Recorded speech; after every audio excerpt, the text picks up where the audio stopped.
NXT Deadline, c'est ce samedi et je pense que ce show a réussi son travail, nous hyper.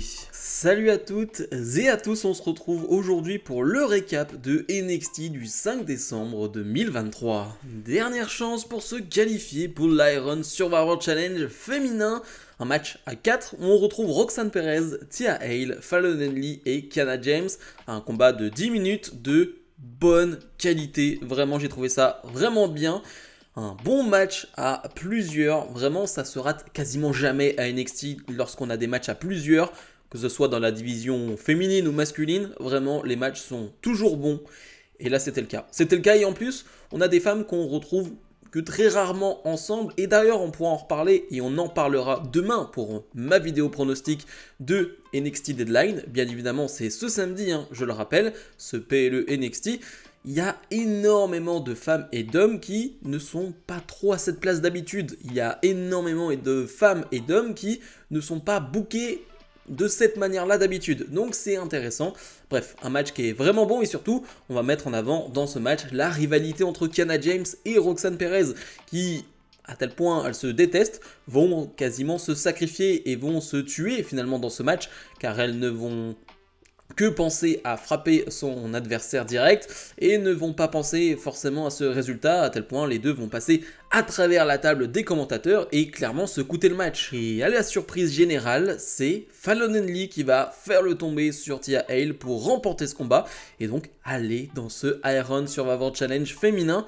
Belle surprise, Fallon Henley qui était pas trop booké ces derniers temps mais qui l'a depuis quelques semaines finalement et remise en avant. Moi je trouve ça vraiment bien, elle a du talent, clairement ça se voit et donc ça m'intéresse. Encore une fois, on en reparlera demain dans ma vidéo pronostic, j'ai pas envie d'aller trop loin aujourd'hui. Le challenger numéro 1 au titre nord-américain de Dominic Mysterio, Wesley est sur le ring, mais malheureusement il est avec une béquille, il a une très mauvaise nouvelle à nous annoncer.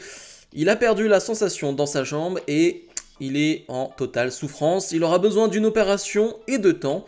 Et il ne sait pas quand est-ce qu'il reviendra. On voit un Wesley en larmes qui ne peut pas contrôler ses émotions.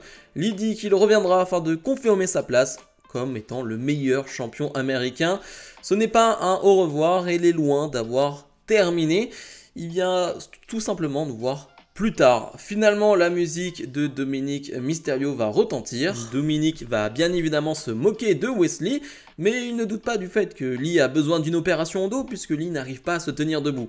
Mais lui, son dos à Dominic, eh bien, il se tient pas trop mal non plus et pourtant il porte la WWE sur son dos depuis maintenant 2 ans. Pendant que Lee sera à la maison, il pourra regarder ce qu'il fera avec le titre nord-américain. Maintenant qu'il est tranquillement en congé à Deadline, il pourra passer tranquillement la soirée avec Mamie. Sauf que Wesley lui dit que non, il aura bien un combat à Deadline et Rey Mysterio apparaît sur l'écran. Rey Mysterio nous dit qu'il a quelqu'un qui se présentera face à Dominic Mysterio ce samedi. Et d'ailleurs, Rey Mysterio nous dit qu'il sera présent et ce quelqu'un c'est Dragon Lee. Dragon Lee va venir et va s'en prendre à Dominic Mysterio, mais Mysterio va s'en aller. Déjà premièrement triste pour Wesley qui doit nous quitter pendant quelques temps, ça a l'air assez grave cette blessure, pour le moment j'ai pas d'autres informations, je vous tiens au courant, mais je trouve que ça a été mal réalisé. Je trouve que le moment où on voit Rey Mysterio sur l'écran, bah ouais, le public s'attend à ce que ce soit Rey Mysterio le challenger de Dominic. Bah non, c'est Dragon Lee, et là encore une fois, peut-être que c'est un choix de dernière minute, mais voir Dragon Lee revenir à NXT alors qu'il est en train de faire du bruit du côté de SmackDown, revenir face à Dominic Mysterio qu'il a déjà affronté à plusieurs reprises, je sais pas si c'est une bonne idée. C'est une valeur sûre en termes de combat, le combat sera de qualité, ça c'est sûr, mais est-ce que c'est vraiment le match que j'avais envie de voir pour remplacer le match de base contre Wesley ? Pas sûr. Lola Vice fait face à Tatum Paxley, Lola Vice qui a toujours ce contrat pour challenger la championne de son choix. Donc c'est intéressant à suivre. Elle est allée voir bien évidemment Lyra Valkyria, mais Elektra Lopez a parlé des titres de championne par équipe, donc affaire à suivre. Avoue qu'honnêtement je préférais Lola Vice face à Lyra Valkyria dans les prochaines semaines, ça pourrait être très sympa. On va avoir un match de 5-6 minutes qui était bien vraiment, et ça fait plaisir de voir un peu plus de Tatum Paxley aussi. Ça fait un petit moment qu'on l'avait plus trop vu, on la voit en fond, elle fait des choses un peu bizarres, un peu à la Nikki Cross d'ailleurs, mais là la voir sur le ring, elle a du talent et ça se voit. Mais moi je suis bluffé à chaque fois par les matchs de Lola Vice, vraiment avec le peu d'expérience qu'elle a dans le catch. Vraiment ce qu'elle fait, moi ça m'intéresse beaucoup. Les transitions, surtout dans les prises de soumission, elle est capable de se mettre en position de prise de soumission, de se retourner dans tous les sens. Ses enchaînements de kicks sont impressionnants. Là, elle va gagner une nouvelle fois avec ce kick retourné qui sort un peu de nulle part. Et c'est ça qui est impressionnant, c'est qu'elle peut le sortir n'importe quand. Et ça peut lui donner la victoire. Donc victoire de Lola Vice. Ouais, j'ai envie d'en voir plus. À chaque fois que Lola Vice est sur le ring, c'est une attraction. Le public est à fond derrière Lola Vice. Donc ouais, affaire à suivre encore, mais Lola Vice, ça promet. Métaphore font face à Alpha Academy. C'est un match 3 contre 3 mixte. Du côté de Métaphore, c'est Lash Legend qui va catcher et non Jakara Jackson qui est, semble-t-il, encore blessé. C'est malheureux parce que j'aimerais quand même la voir en action sur le ring. Elle a du talent, elle a un charisme naturel. Mais c'est vrai qu'elle est blessée et c'est bien dommage. On a un sprint vraiment de 7-8 minutes. Un sprint qui est un tout petit peu coupé par une pub, mais vraiment qu'un tout petit peu. Vraiment un tout petit peu parce que c'était vraiment trop bien. Vraiment, c'est le divertissement. Voilà, c'est le divertissement comme je l'aime. Je veux dire, tout ce qui se passe avec Otis et Lash Legend, ça me fait mourir de rire. Lash Legend qui est dégoûté de Otis, vraiment, c'est obligé de me faire rire. Forcément, ils vont jouer là-dessus encore une fois. Mais c'est le divertissement parce que certes, il y a le côté divertissant, le côté marrant, le côté fun, mais ça reste du très très bon catch. Et dans ce très bon catch, on a la présence de Maxxine Dupri qui fait clairement des progrès sur le ring. On lui donne encore un peu plus de temps sur le ring, on lui donne encore un peu plus de responsabilité et on voit que ça progresse. Je ne sais pas si Maxxine Dupri, d'ici 2 ans, ça va devenir Charlotte Flair. Je ne pense pas. Mais par contre, est-ce qu'elle peut devenir une catcheuse moyenne, parce que pour l'instant je ne pense pas qu'elle est capable de faire un match de 10 minutes, clairement pas, il faut quand même être sûr de ça.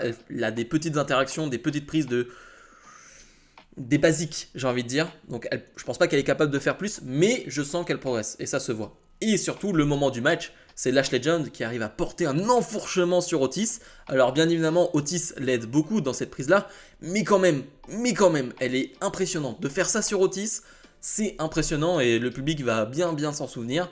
Finalement, Chad Gable va faire abandonner Noam Dar. On peut se demander quand même à quel point Chad Gable, qui prend souvent le dessus sur Noam Dar et donc ce champion d'Heritage Cup, il n'aurait pas une nouvelle chance pour ce titre, pour cette coupe. Je me pose la question. Les 5 participantes féminines à l'Iron Survivor Challenge sont sur le ring, accompagnées de Byron Saxton qui est là pour faire la présentation. Tiffany Stratton dit que c'est idéal de commencer la discussion avec le centre de l'univers. Elle est la favorite pour gagner le combat. Même Charlotte Flair a dit qu'elle était le futur de la division. Personne ne peut dire ça d'elle finalement. C'est une question de temps avant qu'elle se retrouve en place avec son titre. Kelly Jordan, elle, dit qu'elle est la nouvelle ici, mais personne non plus ne sait à quoi s'attendre, car personne n'était dans l'Iron Survivor Challenge féminin l'année dernière. Elle peut rivaliser pendant 25 minutes, sans problème, à cause de son passé dans la gymnastique. Lash Legend va prendre le micro et dire à Jordan que c'est bien adorable, mais personne ne veut l'entendre parler. Stratton n'était pas très athlétique lorsque Becky lui a pris son titre, alors Stratton peut l'oublier. Elle est dans l'équipe avec Noam Dar, alors toutes les stratégies, elle les connaît. Elle va envoyer tout le monde finalement sur la touche. Jordan demande ce qu'elle va faire lorsque la rookie va l'envoyer sur la touche. Legend dit que ça n'arrivera pas. Finalement, Blair Davenport dit qu'elle n'aime personne ici et leur opinion n'est pas importante.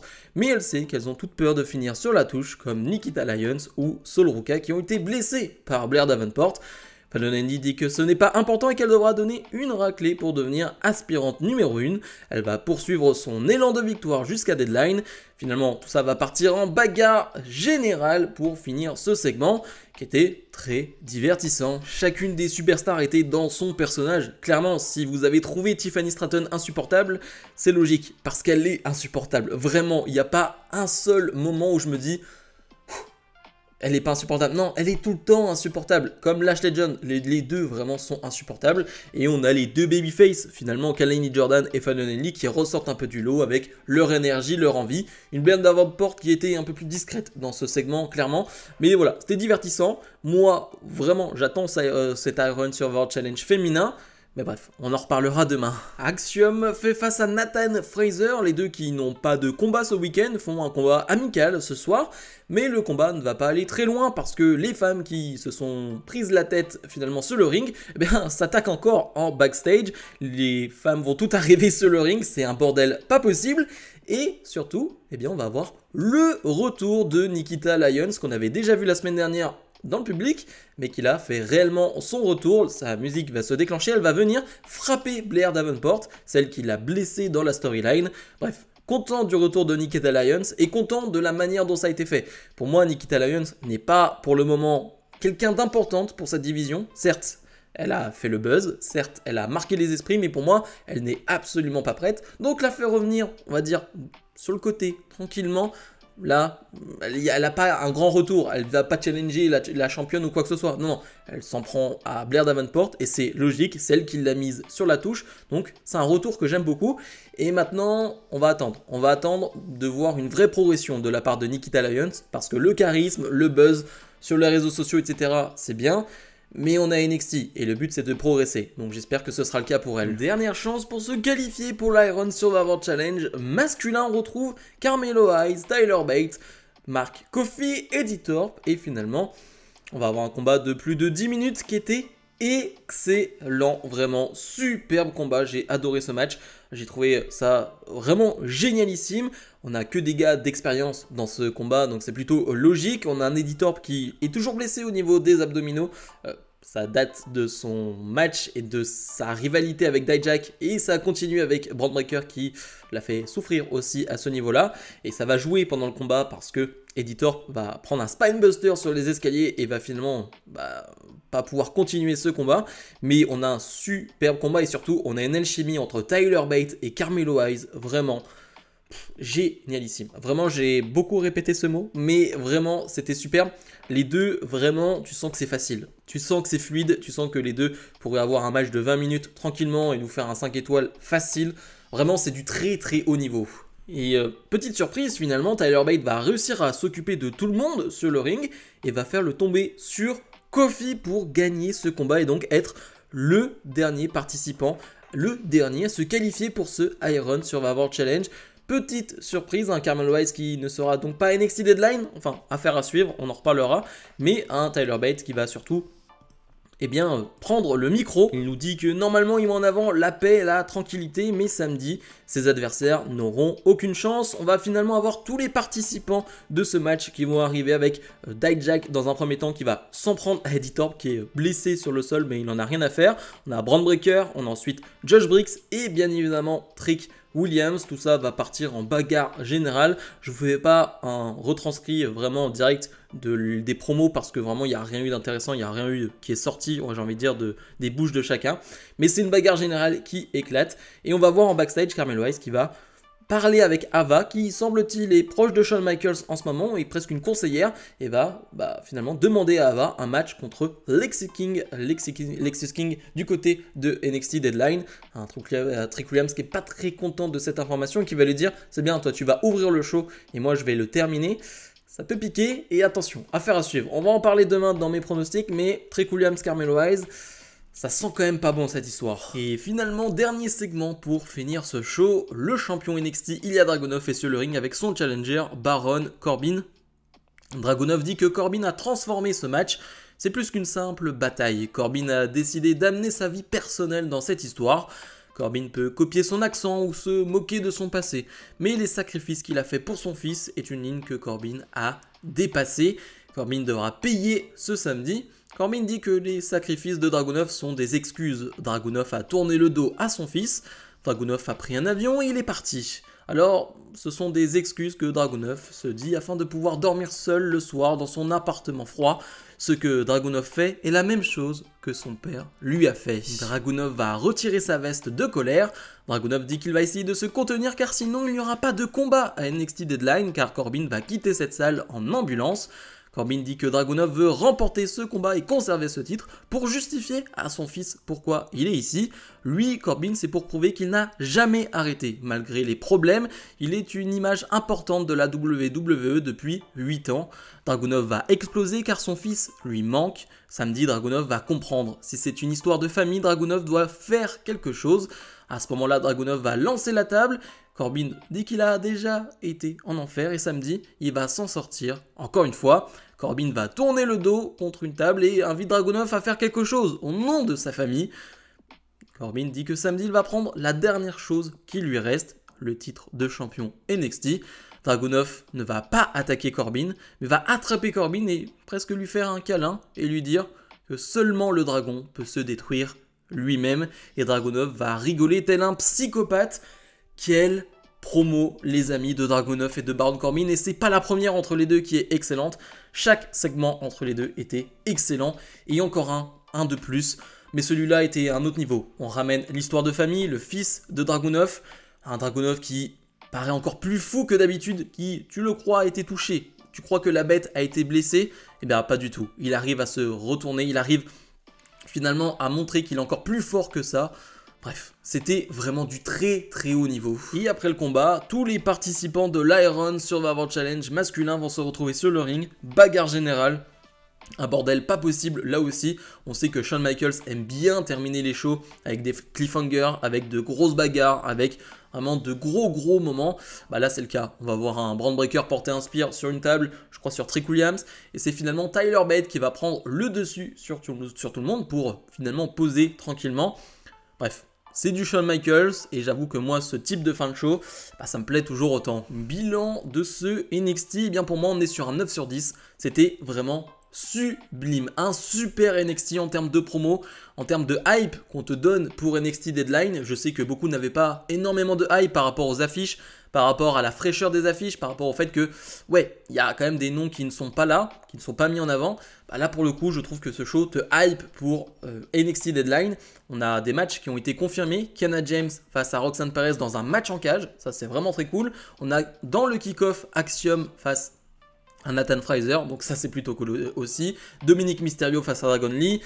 Pas encore confirmé, je crois, Lexus King face à Carmelo Hayes, mais ça devrait arriver. Bref, on a beaucoup de combats qui ont été confirmés. Ça sent très bon cette histoire. Bien évidemment, on en reparlera demain dans ma vidéo pronostic. Bref, comme d'habitude, n'oubliez pas de mettre le pouce vers le haut, de vous abonner. Et nous, on se retrouve dès demain pour une nouvelle vidéo. Salut, salut!